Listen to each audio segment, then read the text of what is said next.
clean, clear and lovely. You're my lady, lady. Oh no, the copyright police. I don't know if I could. I didn't realize I turned it on. And now it's live too. What am I gonna do? Please forgive me. I'm in my studio here, doing this for non-profit personal reasons just right now, just rehearsing and warming up my voice. Oh no. Let's turn this echo chamber off. There, is that better? No, not yet. How about that one? That's not the one. Test. There we go. There's a clean microphone signal from the studio there. Turn that camera around once. Yeah, we're sitting here just rehearsing some songs, singing. When I actually pop on the YouTube live streaming apparatus here and catch the very tail end of that song there, it's actually from Spotify, from a Karaoke Hits Classic Rock Volume 4. Original backing tracks is what it actually is. That I was just rehearsing to here. Sitting here by myself in my studio here. Not meaning to send it out to the world or anything. I hope that's a fair use thing. We only got a couple seconds of it there at the end. It was kind of by accident. I didn't know I had pressed the button already. But we'll see what happens. I hope we get any heat from it. I hope they're fair about it, fair and square. Let's see what's going on here. Oh, we got a mess over there, so we're trying to clean up. We're trying to clean out the area, but we still got a bunch of clutter over there too. Sometimes I sleep here. It works as my makeshift bed there. This is actually pretty comfortable. I got this chair here at Target. This strange little chair, the pink chair. Need to wash that cover though, which comes off, by the way. It zips off there. I bought that in the spring. It was, and it's actually really comfortable. You'd be surprised. It's almost like having ordinarily like a living room chair. The big chair like that would be hundreds of dollars. Where this wasn't that much. I think it was like $79 I paid for it at Target. And it's been really useful for me here in the studio. So it's my easy chair there. When I get all stressed out, I can plunk down on there and chill out for a while. I had no idea that I would catch the tail end of that song. I hope they're forgiving. I hope or I hope it's on the list of songs that you can do and stuff.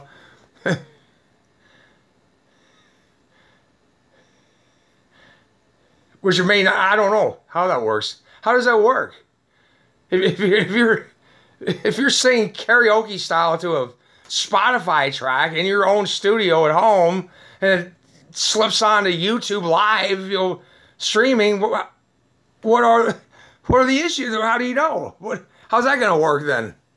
What if your friend accidentally turned on his thing and it starts doing that? So many anxiety attacks over such issues. Such a fuss. I don't know where to go with all that. Now, let's see what we got here. Sorry about that. I'm trying to hold this camera. Again, it's very difficult while doing this other stuff. Because they don't have a decent tripod. It says I could put on a selfie stick, it'll flop out of there. Many times it flops out of it. Let's see where. Oh, I'm looking at. See, now actually I have two Spotify things because this is the one I use for my personal uses. David Mueller 666, where I have all my playlists and everything. Where I also have Spotify where my original songs are on there. Under David Brian Mueller is my artist name, my CD Baby and all that. And Spotify, like here's one of my songs that I have on CD Baby. I have 5 of them right now. I want to put a bunch more up there, but it's just I've been with all these other distractions. I meant to do it for years and stuff, but I'm going to get there soon, I think. I get a lot of new material there, and hopefully live stream rehearsals and stuff, and share some of the sounds I'm creating here with my old reliable and sonic synthesizer here from 1993. I think I purchased it. Oh, actually, it's not turned on right now. Sorry, I was going to play a lick for you. I realized I didn't set up yet. I don't mean to be ill-prepared there. I didn't even realize I was going to do this right now, but what the heck? You only live once. You only go through once. Let's see. Oh, close. oh. Had OBS running too. Yeah, let's exit that. That's probably a 10 gigabyte file there, though. I want to consider that if I'm going to keep that. That'll be a huge file. I'm trying to open up my Reaper digital audio workstation. We got that down here somewhere. Reaper. Right up here. Oh, there you are. Hiding down there. Reaper 64-bit. Oh, I love this 64-bit computing. That is such an advance over 32-bit. You know, if you ever have to make that decision, I mean, everything's going that direction. I mean, soon you won't probably get the 32 anymore. Always get 64-bit if you can. With any of your new that's my advice with your new items and stuff, new tech items. Always go at least 64-bit. Pretty soon it'll be 128 probably, but 64 is a vast improvement over 32. You realize that's an exponential difference. The difference between 32-bit software and 64-bit, and 64-bit operating systems, etc. It's a quantum leap, because the 32-bit is limited to 4 gig. What is it? 4 gigs of RAM for any given application. 4 gigs of RAM. Hell, these hungry applications now can eat that just as their appetizer. Right now I'm running 16 through here. Where the 64-bit it's thousands and thousands you could have potentially. It's a huge number. You know, more than you'll probably ever need when you go 64-bit. Now some of the manufacturers some of the limits on now. Some, if you try to actually employ it, you might be limited with some systems now still to 32. That's plenty for a lot of stuff. 32 gigs of RAM. It's unthinkable. 20 years ago, they thought 32 gigabytes of RAM. You're crazy. Oh.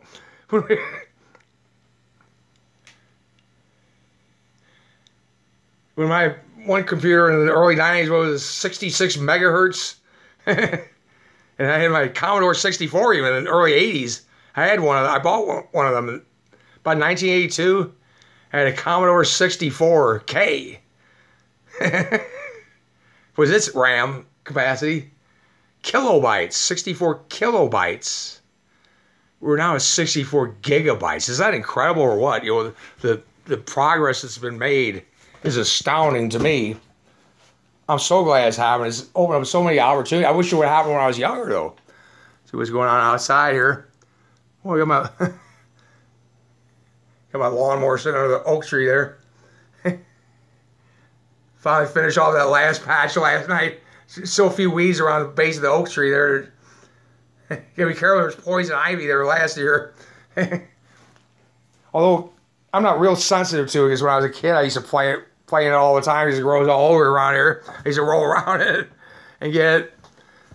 So fortunately I'm not that sensitive to it anymore, but I get a little bit of it though, irritation. But not like I did when I was younger. Nice. Now today's getting muggy. It's been real nice weather the past week or so in St. Louis metropolitan area here, where the humidity was lower. But now it's boosting up today again. Now here we are. What is it, August 10th? Now we got this high humidity again out there. Which is really muggy. I cracked the window just to get some air in here, though, this back room. I got the air conditioner on, of course, but when the sun sets, it bakes on this brick in this room. So even with the air conditioning, it's hot in this room. Because the sun's baking on the brick out here as it sets in the west over there. Let's see, let's throw out. I'm going to show you some of my synthesizer setup here. Let's throw up some synth sounds. We got here.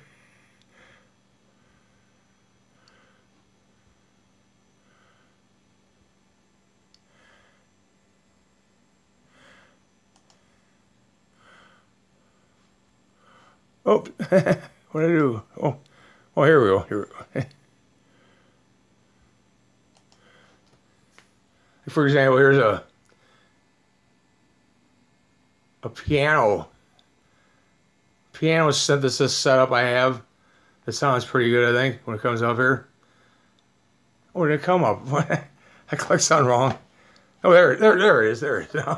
Yes. There we go. It sounds reasonably like an acoustic piano. I want to bang out some black and whites, which I do often. My guitar's in the next room. I'm going to bring it in soon. My acoustic, electric, my daily guitar that I use all the time when I'm playing guitar, the Taylor GS Mini. My other guitars are actually in the hot shop right now because I was having some had some bumps in the road here over the summer financially. So I'm hoping to bail them out of their dungeons soon. My guitars are being held hostage right now in these pawn shops with the kind folks that gave me a loan for them. That when I repay the loan, that then I'll be able to bail them out of the dungeon they're in now. There's a dusty back room of a pawn shop. I have a Stratocaster and an Ibanez, a Gibson. The Ibanez is such a shame. It's an Ibanez S series guitar that, unfortunately, it came before. Now they have thumb screws in the back of them to adjust the neck tension and stuff. But mine had a Allen wrench system that it got stripped. So mine, you can't do anything with it now. So I really need to replace it, actually. But I bought it used anyway. And it was wonderful. $300 I bought it used. There was a $1,000 guitar I bought for $300 at Guitar Center several years ago. And I played it for several years, and then I accidentally stripped out the Allen wrench adjustment thing in the back where you adjust the neck tension and stuff. And now it's set up for the tuning and strings I had on it now. But if you try anything else now, you can't set it up. You can't set up a guitar like that. You know, the intonation and everything. If you know how to set intonation on a guitar and all that, then now I basically just need to get a new Ibanez. Because to replace the part that's stripped would cost almost as much as the guitar. When I checked that out, when I looked at the parts to get one shipped in, get that put in that guitar, it would be as much as buying the guitar new. And there's probably improved models now and stuff. There are. You see, they have the thumb screws now, like I said, or different systems now than they had then. Because that guitar, I bought it used, like I said, it was from the early 2000s where it had an Allen wrench system still. And I accidentally stripped it out. And you guys with Ibanez, you might know what I'm talking about. The thing in the back there that you can adjust your spring tension and all that. So mine's set, though, for the gauge of string I got on it now, and the tuning I got now, which I think was standard tuning. I usually go for standard tuning. A lot of people use drop E and all that. A lot of stuff you got to do it if you want it to sound right. I always preferred standard tuning, though, myself. Although there are advantages to drop tuning. Slacker strings, you can bend the strings easier and stuff, and it's less tension on the neck. Now, for example, my Taylor acoustic guitar has a very high neck tension. It requires it to play properly and tone properly. It tells you in the manual to use at least medium strings for it. Put at least medium strings on it. Or you could have intonation problems. Because it has an unusually high neck tension because it's a smaller scale guitar than most guitars. It's one of the smallest scale guitars they built. That was true to, but was still true to the other specs or whatever of a standard guitar and stuff. I'm not sure what the numbers were. Well, the inches of the neck and all that. The GS Mini, if you look up its specs and such. If you're in a technical minuetta, like I am sometimes. I was tough on this vaporizer here once.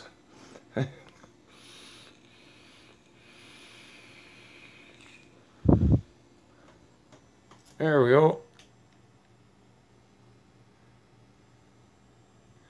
But here we are.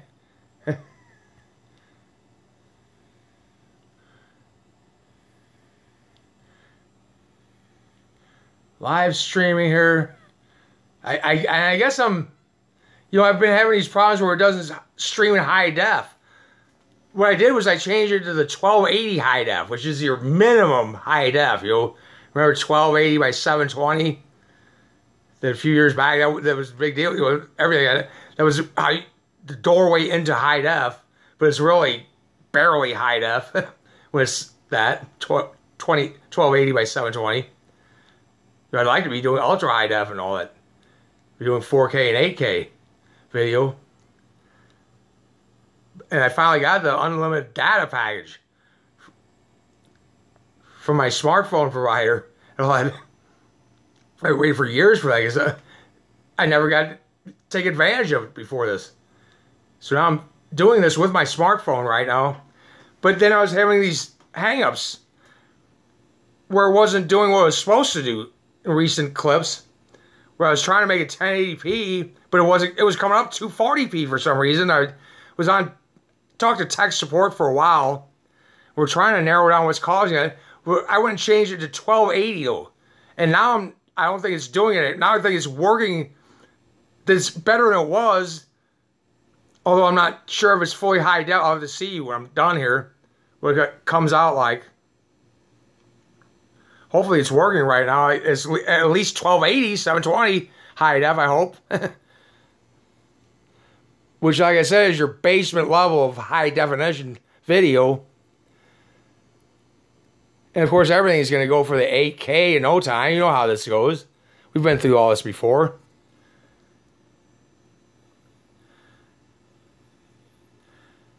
So you might as well get ready to go 8K now, because everything will go that way in a couple years. You know it. But you can. It's astonishing things you can do then.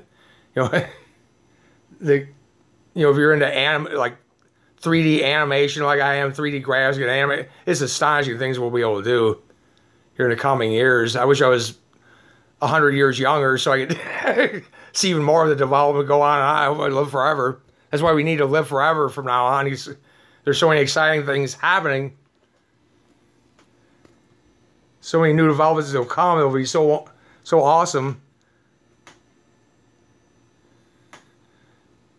And we've waited for it for so long. And it's interesting.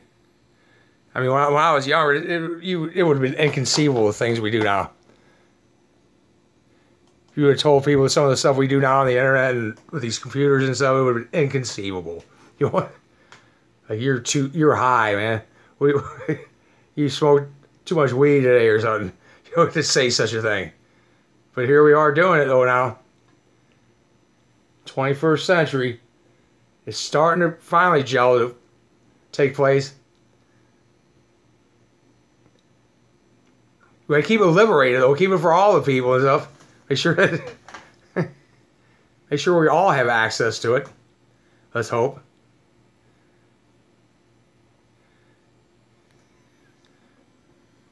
Here, I'm going to shut this down for a minute and adjust some things. I'll come back in a little while, though. I may this evening.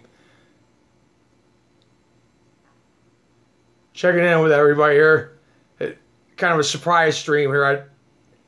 I was just toying with this thing, and then I clicked the button, and there it goes, and here I am with this song playing at the end. I hope it doesn't cause me any hang-ups. I'm going to sign out overall. David Brian Mueller, DM666, full legal name, David Brian Mueller. And we're here at the world headquarters of David Brian Mueller Publishing, 99 North Briegel, Columbia, Illinois. 62236-1311, phone 618-304-6284, which is a publishing sole proprietorship I set up, especially for my music creations and stuff, and for other stuff too. Photography, journalism, whatever I do. We'll see where it goes. But I'll talk to you all later. Bye.